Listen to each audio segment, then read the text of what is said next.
In this video, we're going to look at the concept of naming cells. Generally, when we calculate in Excel, we use cell references. The idea being, if I was to simply go here equals and I click on a cell, we can see it shows us B2. Now, this is the normal way of working in Excel. There is a far more powerful concept whereby we name the cells. And what that requires us to do is to get Excel to recognize that rather than calling the value B2, it's going to call it a meaningful name like loan amount, as we see in A2. So there are lots of hard ways of doing this, but there's one super simple technique, and that's what I want to show you here.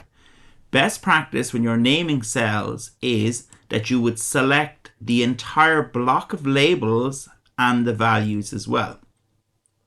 Now, let's take a look up here in the cell name box, which says A2 at the moment. Now, when I click on that drop down, there are no names showing. There are no named cells in this workbook at present.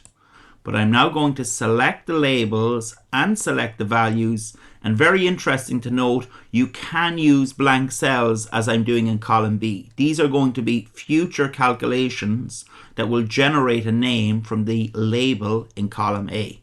So step one, select the cells, and we simply then go to the formulas option. This is the easy way. You go into formulas, and there's an option here, if we look, called define names. And we choose the option create from selection, and that is it. That's how simple it is. We will see here, it's identifying the left column, which is where the names will come from, the meaningful names in column A. I click on OK. And that's it. We'll see the cells are named. In terms of how it happens so quick. I'm just going to pause this and go back a step so people can see exactly what I'm doing here. So I select my labels and my values. Very important. I do not have a blank column between A and B. There shouldn't be any blank column there. So select labels, select the cells. Whether they contain values or blanks, it doesn't really matter. Up to Formulas tab, define names, and I click on create from selection. Excel identifies the labels will come from the left column. I click OK, and just like that, the magic has happened.